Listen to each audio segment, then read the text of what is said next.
Hi friends, இன்றைக்கி பச்சை பட்டாணி வச்சு வடை ஒன்று பார்க்கலாம். ஒரு மிக்ஸி ஜாரில் சோம்பு, பச்சை மிளகாவை நல்லா ஒன்றும் பாதியமாக சுற்றி எடுத்துக்கோங்க. இங்கே நான் கடலைப்பருப்பு கொஞ்சமாக ஊற வச்சுருக்கேன். இங்கே ஒரு கைப்பிடி அளவுக்கு பட்டாணி, அதாவது பச்சை பட்டாணி, ஃப்ரெஷ் பட்டாணி கிடைக்கிதுல்ல, அதை எடுத்துக்கோங்க.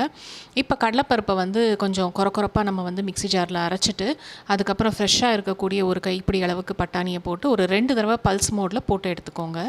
இப்போ பார்த்தீங்கன்னா வடை கன்சிஸ்டன்சி பார்த்திங்கன்னா இந்த மாதிரி இருக்கணும். ரொம்ப தண்ணியாக இருக்கக்கூடாது, ரொம்ப கெட்டியாகவும் இருக்கக்கூடாது.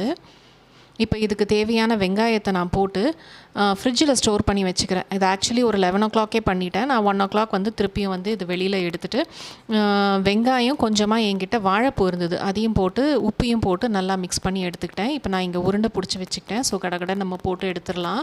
நான் இன்றைக்கி வடை மாதிரி போடாமல் உருண்டை மாதிரி தான் போட்டு எடுக்க போகிறேன். ஸோ ஒரு உருண்டையாக இப்போ சூடாக இருக்கக்கூடிய இந்த எண்ணெயில் போட்டு நம்ம கோல்டன் ப்ரௌனாக வர வரைக்கும் பொரித்து எடுத்துக்கலாம்.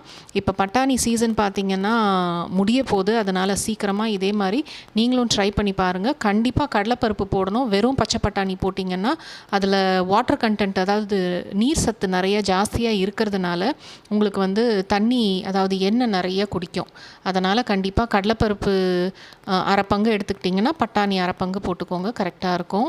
இப்போ எப்படி இருக்குன்னு நான் பிச்சு காமிக்கிறேன் பாருங்கள். இதில் வாழைப்பூ போட்டனால உங்களுக்கு கலர் இந்த மாதிரி இருக்குது. நீங்கள் வாழைப்பூ போடலை அப்படின்னா உங்களுக்கு நல்ல க்ரீன் கலராகவே இருக்கும். ஸோ பட்டாணி சீசன் முடியறதுக்குள்ளே இதே மாதிரி ட்ரை பண்ணி பாருங்கள். பாய்.